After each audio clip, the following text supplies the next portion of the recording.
Telugu Desam party జాతీయ ప్రధాన కార్యదర్శి విద్యాశాఖ మార్చులు నారా లోకేష్ గారి పుట్టినరోజు సందర్భంగా ఆయనకి మనస్ఫూర్తిగా పుట్టినరోజు శుభాకాంక్షలు తెలియజేసుకుంటూ, అలాగే భవిష్యత్ నాయకత్వాన్ని అందుకునే విధంగా ముందుకు నడవాలని, ఈ రాష్ట్రాన్ని మంచిగా తన ఆలోచనతోని అభివృద్ధి పదంలో నడిపించాలని కోరుకుంటూ, ఈరోజు రాష్ట్ర వ్యాప్తంగా కూడా తెలుగుదేశం పార్టీ కుటుంబ సభ్యులందరూ కూడా లోకేష్ బాబు పుట్టినరోజు చాలా ఘనంగా నిర్వహిస్తున్నారు. ఎందుకు నిర్వహిస్తున్నారని ఒక్కసారి ఆలోచిస్తే, లోకేష్ బాబు అంటేనే ఒక నమ్మకం. ఆయనకి డెవలప్మెంట్ డీసెంట్రలైజేషన్ ఛాంపియన్గా, అలాగే గ్రోత్ ఇంజిన్ ఆఫ్ ది స్టేట్గా 25/7 పనిచేస్తున్నటువంటి నాయకుడిగా మా పార్టీలోని ఈ రాష్ట్రంలో గుర్తింపు పొందినటువంటి నాయకుడు. ఒక నమ్మకంతో ఈరోజు తెలుగుదేశం పార్టీ నాయకులందరూ కూడా లోకేష్ బాబు వెనకాల ఉన్నారన్న సంగతి అందరూ గుర్తించాలని చెప్పి తెలియజేస్తున్నా. అలాగే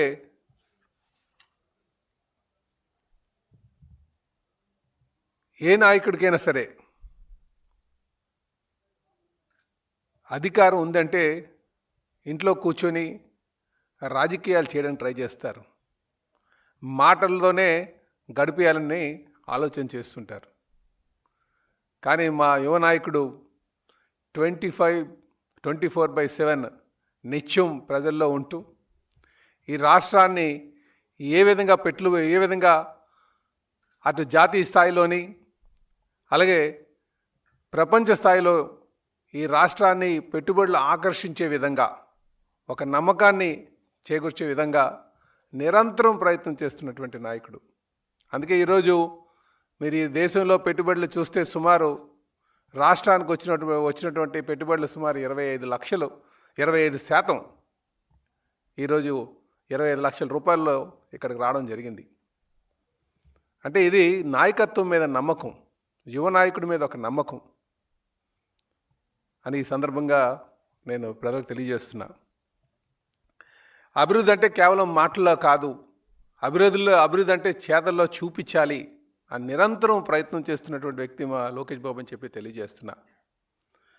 అలాగే ఏదో అభివృద్ధి అంటే ఒక్క ప్రాంతానికే పరిమితం చేయాలి అనే ఆలోచన కాకుండా అన్ని ప్రాంతాలకు కూడా అభివృద్ధి తీసుకెళ్ళాలి, అభివృద్ధి వికేంద్రీకరణ చేయాలి, అన్ని ప్రాంతాలకి అటు ఇండస్ట్రీ రావాలి, అందరికీ సమాన అవకాశాలు కలగాలి, అన్ని ప్రాంతాల వరకని ఆలోచన చేస్తున్నటువంటి వ్యక్తి. అందుకే మేము అన్నాం డెవలప్మెంట్ డీసెంట్రలైజేషన్ ఛాంపియన్ అని చెప్పి, అంటే అభివృద్ధి వికేంద్రీకరణ ఛాంపియన్ అని చెప్పేసి మేము పిలుస్తున్నాం ఆయన్ని. మీరు చూస్తే అటు రాయలసీమకి వెళ్తే అటు డ్రోన్ హబ్ కావచ్చు, అలాగే ఏరోస్పేస్ హబ్ కావచ్చు, అలాగే ఇండస్ట్రియల్ హబ్ కావచ్చు, అటు రాయలసీమ వైపు ఆలోచన చేస్తుంటే, అలాగే గ్రీన్ ఎనర్జీ కావచ్చు, ఇక్కడికి వచ్చిన తర్వాత అమరావతి వైపు వచ్చిన తర్వాత ఇటు క్వాంటమ్ వ్యాలీ కావచ్చు, అమరావతి నిర్మాణం కావచ్చు, అటు వైజాగ్ వెళ్తే డేటా సెంటర్ కావచ్చు, అలాగే అటు కాగ్నిజెంట్ కావచ్చు. కాగ్నిజెంట్ పెద్ద కంపెనీ వచ్చింది, టీసీఎస్ స్టార్ట్ చేస్తుంది ఆపరేషన్స్ అని. అంటే అన్ని ప్రాంతాల్లో కూడా సుమారు 26 లక్షల ఉద్యోగాలు కల్పన ధ్యేయంగా కలిపి ఆల్మోస్ట్ అన్ని కంపెనీస్ చూసుకుంటే ఈ ఉద్యోగాలన్నీ వచ్చే విధంగా అహర్నిశలో కష్టపడుతున్నటువంటి మా యువ నాయకుడు లోకేష్ బాబు అని చెప్పి ఈ సందర్భంగా తెలియజేస్తున్నాం. గత 18 నెలలుగా చాలా క్షుణ్ణంగా మేము చూస్తున్నాం ఏ విధంగా కష్టపడుతున్నారు. ఈరోజు డావోస్ అంటే కేవలం ఫోటోషూట్లు అనుకుంటున్నారు. గత ప్రభుత్వంలో చూస్తారు, డావోస్ వెళ్దామంటే సూట్లు బూట్లు వేసుకొని ఫోటోషూట్ చేసేవారు. ఫోటోషూట్ కాదు, అభివృద్ధి చేయాలి, అక్కడ ఉన్నటువంటి ప్రపంచంలో ఉన్నటువంటి గ్లోబల్ ఇన్వెస్టర్స్ని ఇక్కడ తీసుకురావాలని చెప్పి. అందులో మన డావోస్ వెళ్ళిన తర్వాత ఆర్ఎంజెడ్ సుమారు $10 బిలియన్ విశాఖలో గ్లోబల్ క్యాపబిలిటీ పార్క్ను కూడా ఏర్పాటు చేయబోతున్నారు. ఎంత నమ్మకం ఉంటే ఈ రాష్ట్రానికి వస్తారు. ఇప్పుడున్నటువంటి నాయకత్వం అలాగే భవిష్యత్తు నాయకత్వాన్ని దృష్టిలో పెట్టుకొని ఈరోజు గ్లోబల్ ఇన్వెస్టర్స్ వస్తున్నారని చెప్పేసి సందర్భంగా తెలియజేస్తున్నా. అందుకనే మేము చెప్తున్నాం, అభివృద్ధి వికేంద్రీకరణ ఛాంపియన్ లోకేష్ బాబు అని చెప్పేసి ఈ సందర్భంగా తెలియజేస్తున్నాం. కేవలం మాటల్లో కాదు, చేతల్లో చూపించాలని ఆహర్నిశలు అటు జాతీయ స్థాయిలోని అంతర్జాతీయ స్థాయిలో నమ్మకానికి, ఇన్వెస్టర్స్ యొక్క పెట్టుబడిదారుల యొక్క నమ్మకాన్ని చేకూర్చుకొని ఈరోజు ముందుకు వెళ్తున్నారు. అన్ని ప్రాంతాలని కూడా సమపాల్లో అభివృద్ధి చేస్తున్నారండి ఈ సందర్భంగా తెలియజేస్తున్నాం. ఇలాగే కాదు, దేశ విదేశాల్లో తిరిగారు ఆయన. ఆ మధ్యన యుఎస్ వెళ్ళారు, అమెరికా వెళ్ళారు. అమెరికాలో వెళ్ళి ఆ డేటా సెంటర్ కావచ్చు, కాగ్నిజెంట్ కావచ్చు, అలాగే ఆస్ట్రేలియా వెళ్ళారు. అక్కడికి వెళ్ళి చాలా కంపెనీస్తో మాట్లాడడం జరిగింది. ఆ తర్వాత కెనడా వెళ్ళారు, కెనడాలో కూడా కంపెనీస్తో మాట్లాడడం జరిగింది. అలాగే ఇప్పుడు డావోస్ వెళ్ళేసి డావోస్లో కూడా ఆర్ఎంజెడ్ని ఇక్కడ తీసుకురావడం, పెట్టుబడి పెట్టడంలో ప్రముఖ కీలక పాత్ర పోషించినటువంటి మా యువ నాయకుడు. ఈరోజు ఆయన పుట్టినరోజు కనుక ఈ విషయాలన్నీ కూడా మనం మాట్లాడాలనిపించింది. అందుకనే ఇక్కడికి వచ్చి మీతో షేర్ చేసుకుంటున్నానని చెప్పి తెలియజేస్తున్నా. అంతేకాకుండా ఇప్పుడు ఇక్కడ మనకి రాబోయే రోజుల్లో ఇక్కడ క్వాంటమ్ వ్యాలీ అంటున్నాం. క్వాంటమ్ వ్యాలీ అంటే భవిష్యత్ తరాలకి ఒక విజ్ఞాన కేంద్రంగా ఉండబోతుంది. అంటే ఉద్యోగ కల్పన అలాగే నైపుణ్య అభివృద్ధి కూడా ఉండాలి, విజ్ఞానాభివృద్ధి ఉండాలి. అందుకనే క్వాంటమ్ టెక్నాలజీస్ ఇక్కడ తీసుకొస్తున్నారంటే దాంట్లో కూడా చాలా కీలక పాత్ర లోకేష్ బాబు ఉందని చెప్పడానికి ఇది ఒక నిదర్శనం. ఏదంటే ఆ భవిష్యత్ తరాలకి విజ్ఞాన కేంద్రం కింద క్వాంటమ్ వ్యాలీ ఉండాలి, అమరావతి ఉండాలి. అలాగే ఆ డేటా సెంటర్, క్షమించాలి, స్కిల్ డెవలప్మెంట్ సెంటర్ కూడా అక్కడ ఉండాలని ఒక ఆలోచనతో ముందుకు వెళ్తున్నారని చెప్పి తెలియజేస్తున్నా. అలాగే ఆయనకి అందుకే మరీ చెప్తున్నాం, అభివృద్ధి వికేంద్రీకరణ ఛాంపియన్ లోకేష్ బాబు అని చెప్పేసి 24/7 నిత్యం అభివృద్ధి ధ్యేయంగా. ఇదివరకైతే అందరూ అంటున్నారు ఈజ్ ఆఫ్ డూయింగ్ బిజినెస్ అని, సింగిల్ విండో క్లియరెన్స్ అని గతంలో కూడా అంటున్నారు.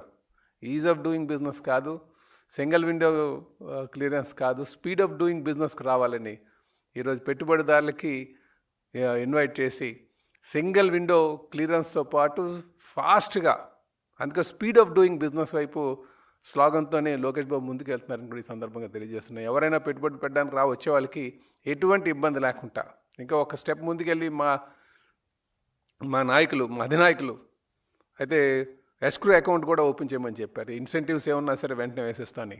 అందుకని ఈరోజు ఈ దేశంలో వచ్చినటువంటి పెట్టుబడులు చూస్తే, దేశం మొత్తం మీద వచ్చినటువంటి పెట్టుబడులు చూస్తే ఈరోజు ఇక్కడ ఉన్నటువంటి నాయకత్వం మీద నమ్మకంతో ఈరోజు సుమారు 25% పెట్టుబడులు విశాఖపట్నంకి వస్తున్నాయి. 26 లక్షల ఉద్యోగాలు కల్పనకు ధ్యేయంగా వెళ్తున్నామని చెప్పి ఈ సందర్భంగా తెలియజేస్తున్నాం. అలాగే ఇంతవరకు ఐటీఐ మాట్లాడుతున్నాం. చెప్పాలంటే ఆర్సిలర్ మిట్టల్ వస్తుంది, 2000 ఎకరాల్లో స్టీల్ 10 మిలియన్ కెపాసిటీ ప్లాంట్ వస్తుంది. ఇంకా దాన్ని కూడా క్లియరెన్స్ అన్నీ ఇవ్వడం జరిగింది. చాలా కంపెనీస్ ఈరోజు నాయకత్వం మీద నమ్మకంతో వస్తుంది. మా యువ నాయకుడు అన్ని ప్రాంతాలు అభివృద్ధి చెందాలి, అన్ని ప్రాంతాలు సమపాల్లో వెళ్ళాలని ఆలోచనతో ముందుకు వెళ్తున్నారని చెప్పి ఈ సందర్భంగా తెలియజేస్తున్నా. అలాగే కాకుండా ప్రతి ఇంటికి కూడా ఒక పారిశ్రామిక, మా అధినాయకులు చెప్తుంటారు ఎప్పుడు కూడా, ప్రతి ఇంటికి ఒక పారిశ్రామికవేత్త కావాలని. పారిశ్రామికవేత్త కావాలంటే ఖచ్చితంగా ఇక్కడ అవకాశాలు కల్పించాలి. ఒక పెద్ద కంపెనీ వచ్చిందంటే ఆ కంపెనీ కింద అనేక యాన్సిలరీ యూనిట్స్ వస్తాయి. అలాంటి యాన్సిలరీ యూనిట్స్ వచ్చామంటే ప్రతి ఇంట్లో కూడా ఒక పారిశ్రామికవేత్త తయారవడానికి ఆస్కారం ఉంటుంది. ఆలోచన, మా అధినాయకుల యొక్క ఆలోచన ఏదైతే ప్రతి ఇంటికి ఒక పారిశ్రామికవేత్త ఉండాలన్న ఆలోచన ఉందో దానికి ముఖ్యంగా పెట్టుబడులు రావాలి. పెట్టుబడులు రాకుండా గతంలో ఏం చేసేవారు, లూలు గ్రూపు ఒక పెట్టుబడి పెట్టడానికి వస్తానంటే వాళ్ళు నాకు ఎంత పర్సెంటేజ్ ఇస్తామని చెప్పేసి వైసీపీ నాయకులను మాట్లాడినట్టు వెంటనే వాళ్ళు అక్కడ మూసుకొని వెళ్ళిపోయినటువంటిది. అన్ని ఆపరేషన్స్ నాకు ఇంకా బాగా గుర్తు.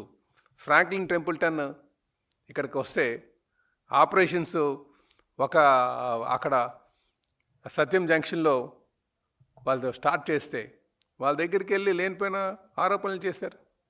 వెంటనే వాళ్ళ ఆపరేషన్స్ అన్నీ, ఫ్రాంక్లిన్ టెంపుల్టన్ అంటే ఒక ఇంటర్నేషనల్ కంపెనీ, ఒక పేరుగాంచినటువంటి కంపెనీ. 2000 ఉద్యోగాలు కల్పించడానికి 2018లో అగ్రిమెంట్ అవుతాయి. 2019లో వైసీపీ ప్రభుత్వం వచ్చిన వెంటనే వాళ్ళు బ్లాక్మెయిల్ చేస్తే వాళ్ళు వెళ్ళిపోయారు. లూలు గ్రూప్ వెళ్ళిపోయింది, అలాగే జాకీ వెళ్ళిపోయింది, అనేక కంపెనీస్. అంటే వీళ్ళేంటంటే కేవలం గత ప్రభుత్వం కేవలం ఏదో ఫోటోషూట్స్ తీయడం, వచ్చినటువంటి కంపెనీస్ని బ్లాక్మెయిల్ చేయడం. ఆ రోజు విశాఖపట్నం మొత్తం ఏపీ యొక్క బ్రాండ్ ఇమేజే అక్కడ అట్టడికి వెళ్ళిపోయినటువంటి పరిస్థితి. కానీ ఈరోజు చాలా ఆనందంగా ఉంది. మా నాయకుడి యొక్క సారథ్యంలో ఒక నమ్మకంతో ఈరోజు గ్లోబల్ ఇన్వెస్టర్స్ అందరు కూడా వస్తున్నారని చెప్పి ఈ సందర్భంగా తెలియజేస్తున్నా. అలాగే ఇందాక చెప్పినట్టుగా మనకి పెట్టుబడులు రావాల్సినటువంటి ఈరోజు సంక్షేమం చేస్తున్నాం. సంక్షేమం చేయాలంటే కేవలం మనకు వచ్చినటువంటి ఆదాయం ఒకటే సరిపోదు. ఈరోజు మనకు ట్యాక్సుల ద్వారా వివిధ ట్యాక్సుల ద్వారా వస్తున్నాయి పెట్టుబడులు, ఆదాయం ద్వారా మనం సంక్షేమం చేయొచ్చు. కానీ ఎంతవరకు ఈరోజు దానికి మనం సంపద సృష్టించాలి అంటే సంపద సృష్టించడానికి కంపెనీస్ రావాల్సినటువంటి అవసరం ఉంది. కంపెనీస్ వస్తే కంపెనీస్ రావాలంటే వాళ్ళకి ఇన్సెంటివ్స్ ఇవ్వాల్సినటువంటి అవసరం ఉంది. ఈరోజు మన కాగ్నిజెంట్కి అయితేనే ల్యాండ్ ఇచ్చాం, 25,000 మందికి ఉద్యోగం కల్పిస్తామని చెప్పారు వాళ్ళు. 20 ఎకరాలు అక్కడ మనం ఇవ్వడం జరిగింది మధురవాడలో తక్కువ రేటుకే. అంటే ఈ మాట ఎందుకు చెప్తున్నానంటే కంపెనీస్ రావాలి అంటే వాళ్ళని బెదరగొట్టకూడదు. అపోజిషన్లో కూడా ఒక బాధ్యత కలిగినటువంటి పాత్ర పోషించాల్సిన అవసరం ఉంది. ఎందుకంటే వైసీపీ వాళ్ళు చేస్తున్నటువంటి ఫేక్ ప్రచారాలతోనే వీళ్ళు భయాందోళన గురి చేస్తున్నారు, పారదోలుతున్నారు.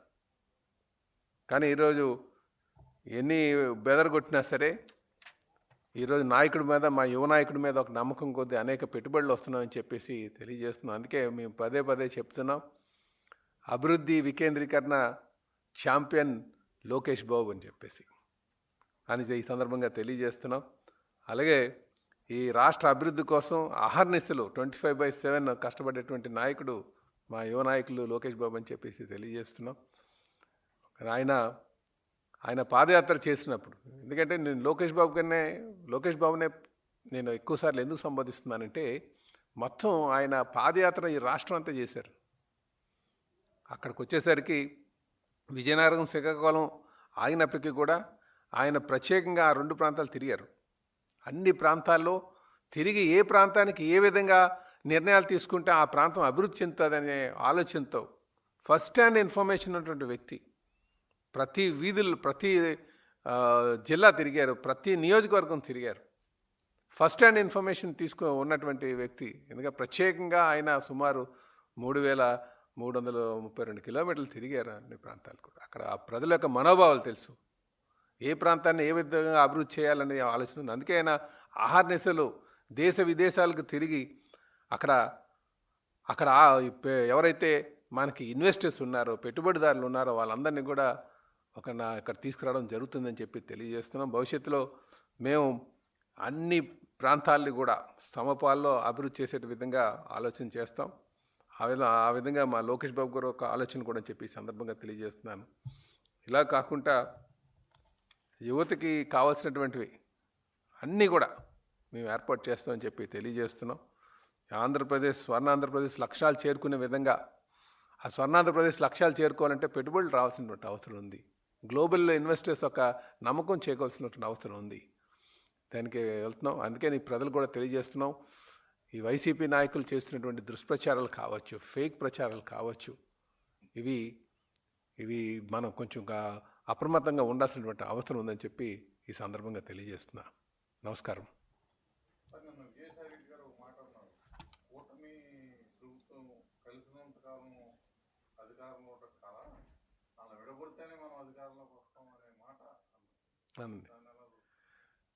విజయసాయి రెడ్డి గారు ఏదైతే కూటమి విడగొడితే మేము గెలుస్తాము, లేకపోతే అధికారంలోకి రావడానికి ఆ ఎదుటి వాళ్ళకి ఇతరులకి అవకాశం ఉండదని ఏదంటే అంటున్నారు. మేము ఒకటే చెప్తాం, ఈ కూటమి అన్నది ప్రజలు ఇచ్చినటువంటి తీర్పు, ప్రజలు ఏర్పాటు చేసినటువంటి బంధం. ఇది ఆషామాషగా ఏర్పడినటువంటి బంధం కాదు. ఇది ప్రజల యొక్క ఆశీర్వాదంతో, ప్రజలు ఇష్టపడి ఏర్పాటు చేసినటువంటిది ఇది.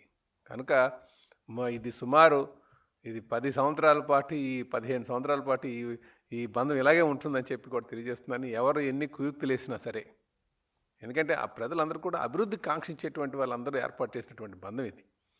అభివృద్ధి కోసం ప్రజలందరూ కూడా తహతహలాడుతున్నారు. ఆ ఒక నమ్మకం, ఈ కూటమి ఉంటే ఈ రాష్ట్రం అభివృద్ధి చెందుతుందనే ఆలోచనతో ఉన్నటువంటి వారు ఏర్పాటు చేసినటువంటి బంధం ఇది. కనుక ఎవరు ఎన్ని కుయుక్తులు వేసినా సరే ఈ బంధం ఇలాగే ఉంటుంది, ముందుకు వెళ్తుంది. అభివృద్ధి జయంగా మేము వెళ్తున్నాం అందరూ కూడా. కనుక అభివృద్ధిగా కాంక్షించే వాళ్ళ పట్ల ప్రజల యొక్క ఆశీస్సులు ఉంటుంది. కనుక ఇది ప్రజలే ఏర్పాటు చేసినటువంటి బంధంగా మనం చూడాలి. ఇలాంటి వాళ్ళందరికీ కూడా భవిష్యత్తులో కూడా ఖచ్చితంగా వాళ్ళు చేసినటువంటి పాపాలే రేపు శాపాలు అవుతాయి. ఈరోజు తిరుగుతున్నారు, అందరూ కూడా తిరుగుతున్నారు. చెప్పాలంటే మాకు అధికారంకి వచ్చిన మొన్న జగన్మోహన్ రెడ్డి గారు కూడా ఒక మాట అన్నారు, ఇంకొక 15 నెలల తర్వాత వస్తాను బయటకని. 15 నెలల తర్వాత రావడం కాదు, ప్రజలు ఇచ్చినటువంటి తీర్పును గౌరవించి అసెంబ్లీకి వెళ్ళండి.